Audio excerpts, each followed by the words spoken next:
Bonjour tout le monde. Aujourd'hui, je suis avec quelqu'un, mais quelqu'un de très spécial. Parce que c'est quelqu'un qui est spécialiste des chaussures. Pour toutes mes expéditions, j'ai besoin des chaussures. Ça me permet de marcher des longues distances. Ça protège mes pieds, ça garde mes pieds au sec ou mouillés et ça me permet de surpasser n'importe quel obstacle. On est là aujourd'hui effectivement pour parler chaussures d'outdoor. Je suis Anthony Diana et j'ai une quinzaine d'expériences dans le domaine de la chaussure. Pour une quinzaine d'années d'expérience dans le domaine de la chaussure pour différentes marques qui fabriquent des chaussures de randonnée, de trail running également.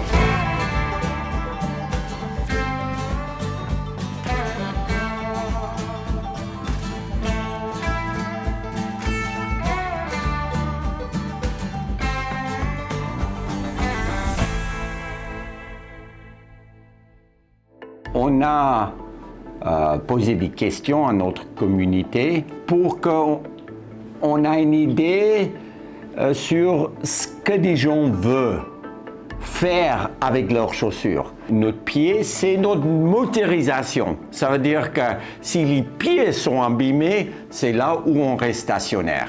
Lily de Little Witch voulait savoir quelle chaussure est idéale pour la randonnée en montagne. Donne-nous un peu des réponses. D'abord, il faut voir le type de terrain sur lequel tu vas t'aventurer. En général, en montagne, on va plutôt s'aventurer sur des terrains rocailleux, sur des terrains un peu plus accidentés. Dans la chaussure, un des éléments vraiment fondamentaux aussi, c'est bien la semelle. On a d'abord ce qu'on appelle la semelle d'usure. Donc c'est cette partie qui est en caoutchouc, qui va comprendre un design de crampon, et puis aussi une formulation de caoutchouc qui va également déterminer le type d'usage. C'est souvent un peu un compromis entre adhérence, grip et durabilité, et rentre en jeu également la profondeur des crampons. Plus on a de crampons profonds, plus on va avoir un grip qui va être dans la pénétration sur la matière, donc des terrains peut-être un peu plus meubles. Plus on a une surface plane, plus on va être sur un grip lié à la friction. C'est pas seulement les crampons qui est important, c'est ce qui est entre les crampons. La stabilité, elle va venir de différentes choses. Elle va venir aussi de cette construction de semelle dans laquelle on va pouvoir ajouter différents éléments qui vont donner une rigidité. Ce qui va nous permettre d'avoir également de la stabilité, c'est la construction de la tige et donc le maintien que va offrir la chaussure. Sur une randonnée montagne, on a besoin aussi de protection. On l'a avec un pare-pierre, on l'a également avec la hauteur de tige. Alors il y a beaucoup de débats et de questions sur le sujet de la hauteur de tige. Toi Mike, je crois que tu préfères... Je préfère une chaussure qui est un petit peu plus bas, tout simplement parce que ça me permet en fait d'être plus agile, mais en fait en même temps mes chevilles sont extrêmement fortes. Yes. Pour les gens qui marchent très peu, il faut soutenir les chevilles, les talons et les orteils. C'est tellement important. C'est la raison pour laquelle en général, sur un même modèle, on va toujours retrouver une version tige mid et une version tige basse. Quand on est déjà un peu plus aguerri, sans être Mike Horn, on peut être juste un peu plus aguerri. Dans ce cas-là, c'est vrai qu'une tige basse va nous donner un peu plus de liberté de mouvement, aussi être un petit peu plus légère, tout en offrant ce qu'il faut en termes de protection, de stabilité et de durabilité.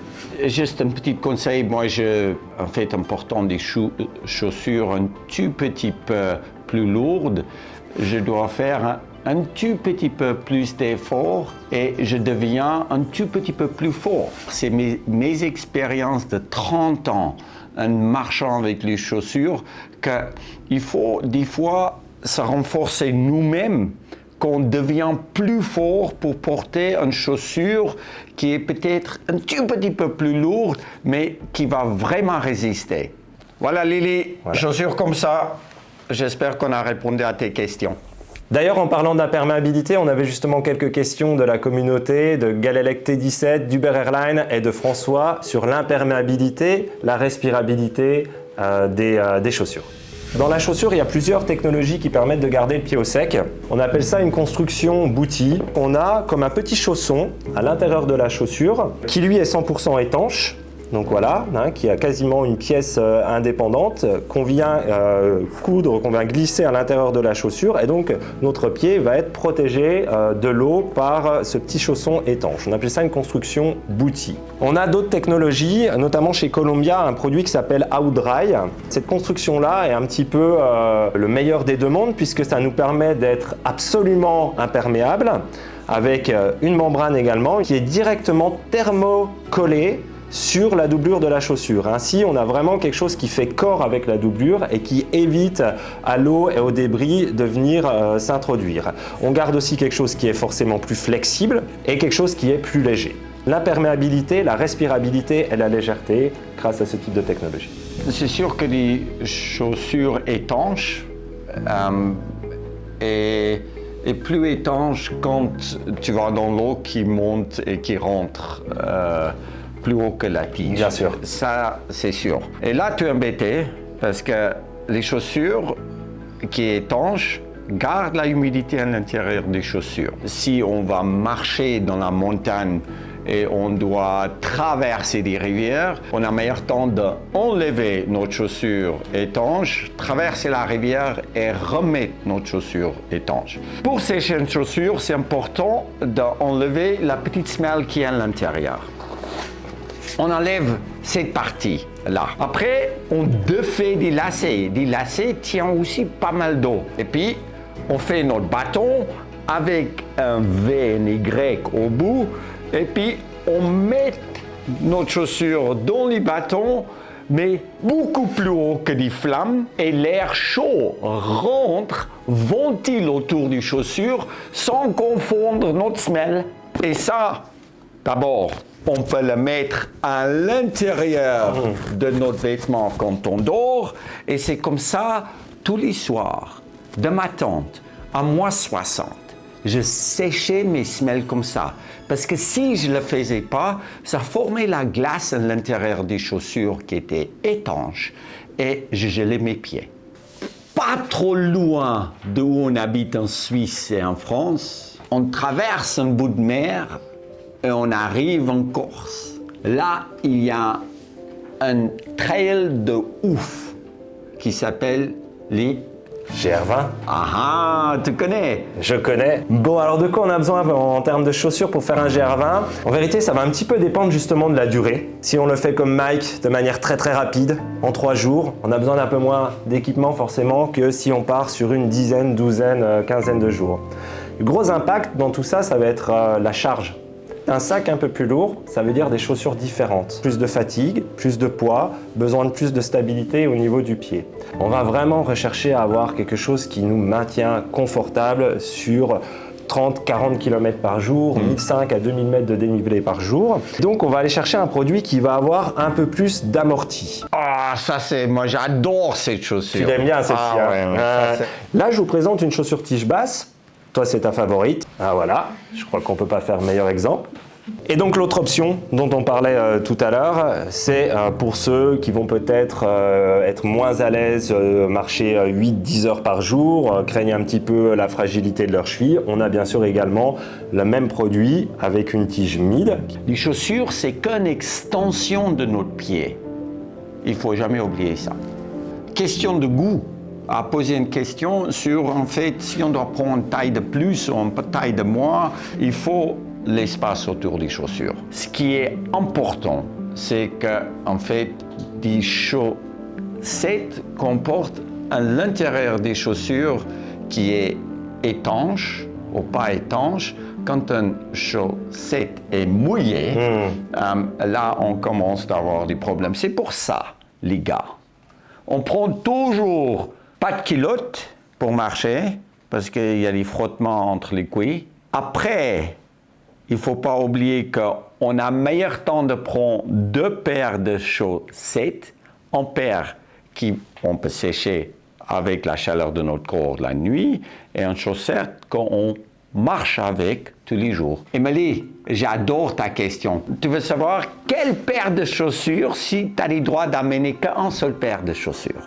Comme on dit en Afrique du Sud, on a les chaussures, en paire de chaussures pour danser, pour aller à l'église Et pour bosser, donne-nous nos chaussures qu'on peut aller danser, qu'on peut aller à l'église et qu'on peut aller travailler.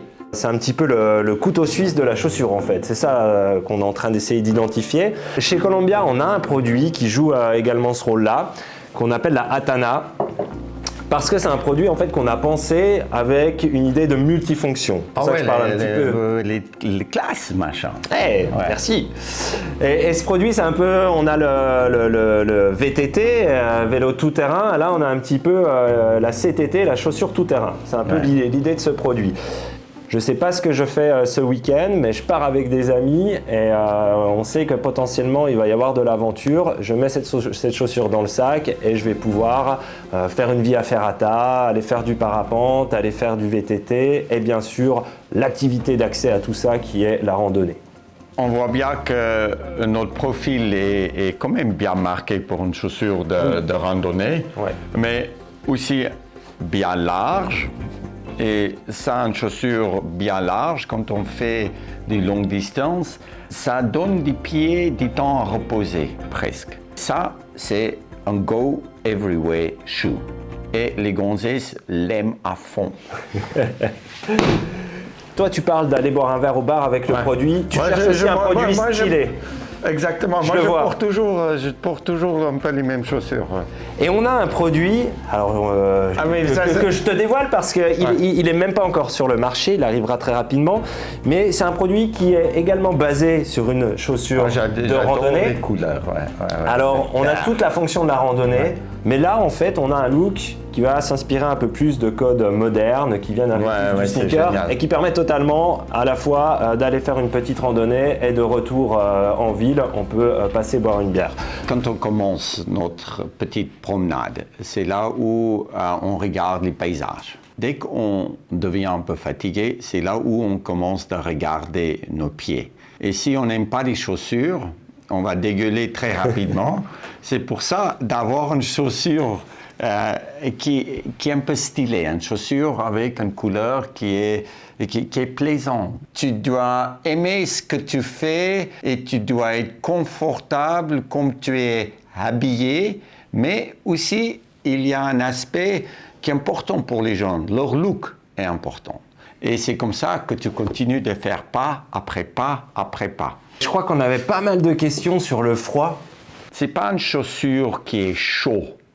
C'est notre pied qui réchauffe la chaussure et la capacité de cette chaussure de garder la chaleur. Ça rentre une chaussure chaude.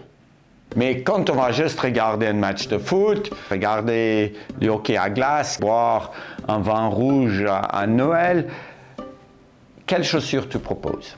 La source de chaleur, c'est le corps humain. C'est nous qui produisons cette chaleur. Et donc la logique, ça va être de conserver cette chaleur. On va prendre une botte chaude.